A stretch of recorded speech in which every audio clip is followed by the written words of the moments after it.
Pedro, tu me amas? Então apacenta as minhas ovelhas. Assim nós meditamos a liturgia desse terceiro domingo do tempo da Páscoa.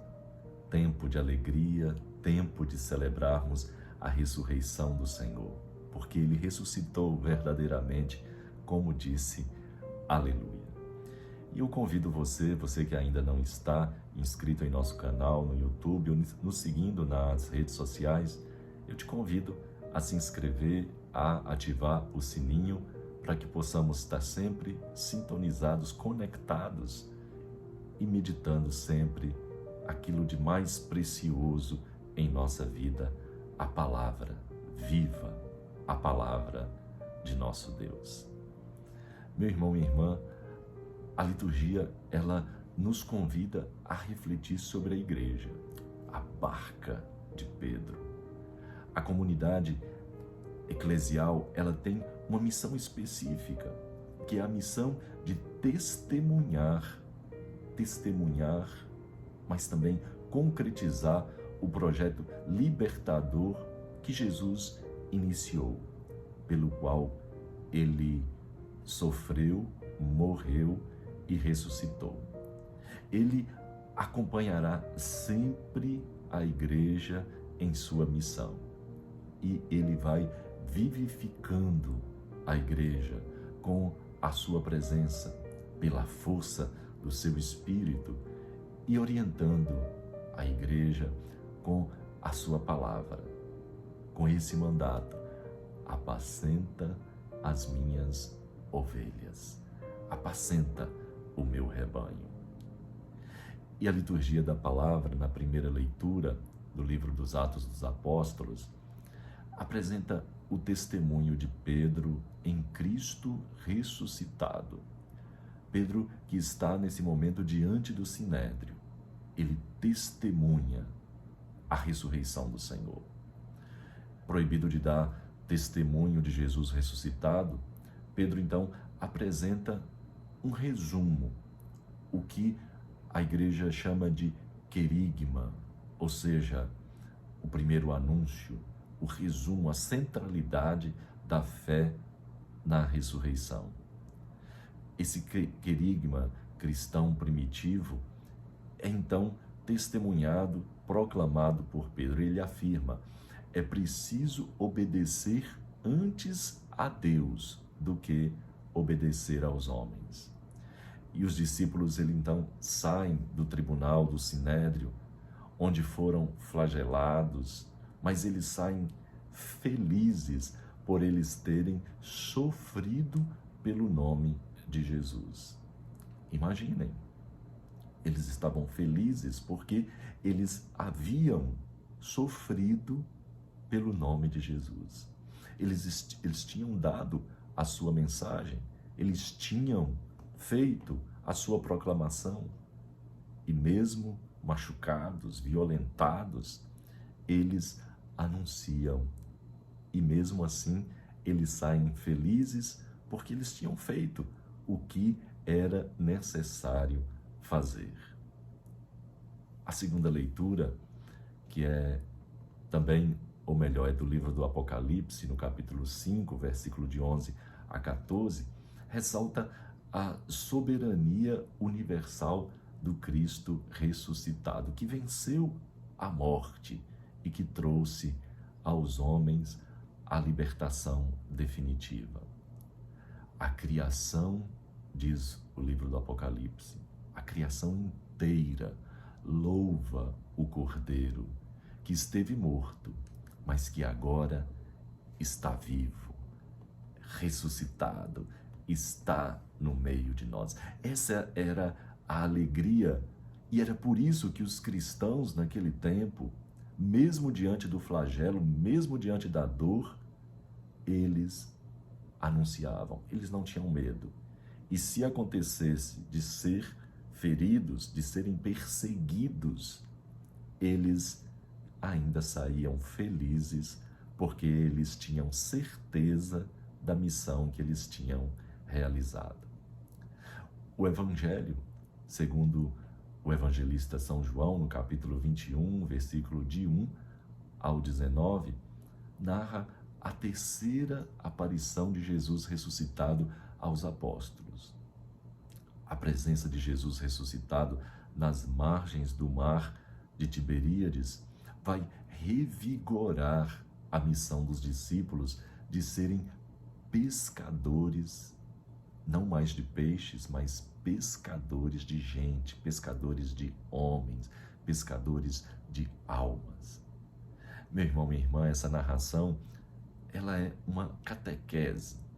Ela tem que ser considerada como um ensinamento, não como uma crônica, mas como um ensinamento, onde tem 3 cenas importantes ou significativas. Uma pesca, acontece uma refeição e tem um diálogo. Então vamos lá por parte. A pesca. Os apóstolos, eles estavam desanimados, desiludidos. Na cabeça dele, na imagem dele, só estava aquela cena da dor, aquela cena da cruz, do sofrimento, e eles tinham voltado, cansados, desanimados, tristes. Eles desistem daquela missão. Tinha acabado tudo com a morte. E eles voltam à sua profissão antiga. Eles vão novamente pescar, ou seja, voltam à velha vida, a vida de desanimados, a vida de pessoas frustradas. E Jesus lhes dá uma tremenda lição. Vocês vão pescar, mas nós pescamos a noite inteira, pescamos sozinhos, sem apanhar nada. E Jesus aparece justamente no momento do amanhecer, com a chegada da luz, acolhendo a palavra do Senhor. Eles entendem, eles então conseguem perceber um novo resultado, e um resultado surpreendente. Meus irmãos, minhas irmãs, é justamente aí, diante disso, que eles reconhecem o Cristo ressuscitado. E é aí que eles expressam a sua fé. É o Senhor, Ele está entre nós. Nós conseguimos senti-lo, nós conseguimos vê-lo. Antes, o discípulo que Jesus amava, depois Pedro e depois os demais. Jesus queria lembrá-los que os tinha convidado a outro tipo de pesca, não mais aquela pesca de peixes, mas pesca de gente, pesca de almas, pesca de pessoas. Devia agora ser estes pescadores, pescadores de gente, pescadores de almas para Deus. Essa pesca milagrosa, na verdade, ela simboliza a missão da igreja. A noite quer indicar justamente a ausência de Jesus, a ausência da luz. Pescamos a noite inteira e não pegamos nada. Mas vem a palavra de Jesus, a palavra do ressuscitado, a palavra que muda toda a situação. A ressurreição, ela ilumina a existência da comunidade, ela ilumina e dá sentido a essa missão que eles haviam recebido. E por isso, o êxito dessa missão. Esse êxito, ele não depende apenas do esforço humano. Eles poderiam ter ficado ali, dia e noite, pescando. Mas depende da presença viva do Cristo ressuscitado no meio dessa comunidade, junto desse povo. A igreja fundada pela palavra e sobre a palavra de Deus e guiada por Pedro, ela não se divide. A rede, ela não se rompe, mesmo com tantos peixes, mesmo com tantas almas. Ela continua una, santa. Meu irmão, minha irmã, mas também acontece uma refeição. Jesus aguarda os discípulos na margem e os convida para comer. Vinde comer. Eu não sou um fantasma. Vinde comer comigo. Seus gestos são parecidos com aquele gesto da multiplicação dos pães e dos peixes. São também os gestos da instituição da Eucaristia na última ceia. Esse quadro tem um profundo sentido eucarístico, divisão do pão, a entrega, a partilha, né? Todo domingo Cristo nos convida: vem comer comigo, vem comer da minha carne, vem se fortalecer da minha carne, do meu sangue. Na Eucaristia nós encontraremos essa força, nós encontraremos esse alimento para realizar, revitalizar a nossa missão. E também acontece um diálogo entre Jesus e Pedro, onde Pedro recebe uma missão muito especial, uma missão de presidir e animar a comunidade, a sua igreja. Simão, tu me amas? Simão, tu me amas? Simão, tu me amas? 3 vezes Jesus pergunta a Pedro, e 3 vezes Pedro responde: tu sabes, Senhor, que eu te amo. E Jesus diz: apacenta minhas ovelhas. Jesus estava pedindo a Pedro, não querendo saber se ele amava apenas ele, mas ele estava entregando a ele uma missão, uma tríplice prova de amor, já que, se lembrarmos bem, por 3 vezes Pedro negou Jesus. Só então Jesus o faz novamente, 3 vezes, proclamar o seu amor a ele, a sua pessoa e a sua missão, ao que ele significa, porque Jesus estava entregando a ele um ministério muito importante, o ministério de conduzir a sua igreja, de dar o primado àquela igreja nascente. Só depois disso, depois de perguntar 3 vezes e ele professar 3 vezes, como se ele estivesse reparando as 3 vezes que ele o negou, Jesus então transmite a ele o primado sobre a sua igreja que estava começando. Meu irmão, minha irmã, o essencial não é o exercício da autoridade, mas o amor. Porque o amor produz esse serviço do jeito de Jesus. Não ser chefe da igreja para ter poder, para ter autoridade, para mandar sobre os outros, para usar a coroa, para carregar, sentar em tronos, mas para servir do jeito de Jesus. E servir do jeito de Jesus significa servir com total dedicação e principalmente amor. Todos nós somos convidados a pescar. Jesus pergunta a cada um de nós se nós o amamos de fato, se nós aceitamos a missão que ele nos convida.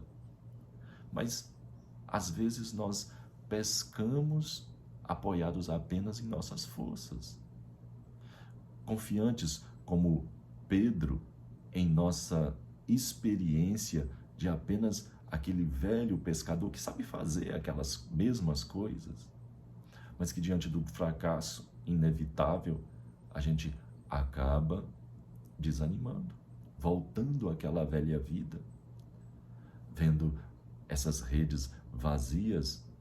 Muitas vezes nós somos tentados a largar tudo, a voltar àquela vidinha antiga, aquela vida do passado, na família, na sociedade, na própria igreja. Nós podemos esquecer que Jesus, embora esteja na margem, ou seja, na glória do Pai, Ele está sempre conosco em todos os dias de nossa vida até o fim do mundo. E Ele deve ser o centro da nossa missão.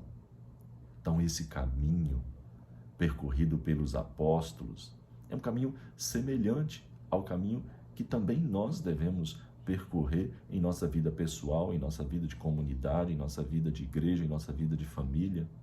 Só na presença de Jesus toda missão pode ser fecunda, qualquer missão, nas atividades em que nós depositamos nossa confiança apenas em nossas forças, nós podemos fracassar. E aí nós podemos nos perguntar: estamos convencidos de que sem Ele, de que sem o Senhor, nada nós podemos fazer? Estamos atentos à voz de Cristo? Estamos atentos à voz da Igreja, do Santo Padre, representante de Pedro entre nós? Buscamos na Eucaristia, nesse convite de Jesus, vinde comer, nós buscamos esse alimento para a nossa caminhada de fé, nossa caminhada de família, nossa caminhada de trabalho, nossa caminhada de igreja. Acolhemos com humildade a voz de Jesus, a voz do Senhor, animados pelo amor, alimentados com o alimento que Cristo nos oferece. Nós continuamos a pescar com esse renovado ardor, um ardor missionário, cheio de amor? Ou preferimos a vida velha, a vida antiga?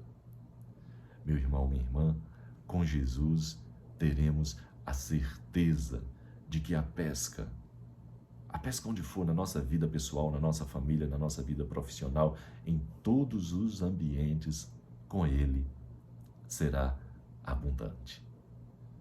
Louvado seja nosso Senhor Jesus Cristo, para sempre seja louvado. E abençoe-vos o Deus Onipotente, a você e a sua família, o Pai, o Filho e o Espírito Santo. Amém. Fique em paz e até o nosso próximo encontro.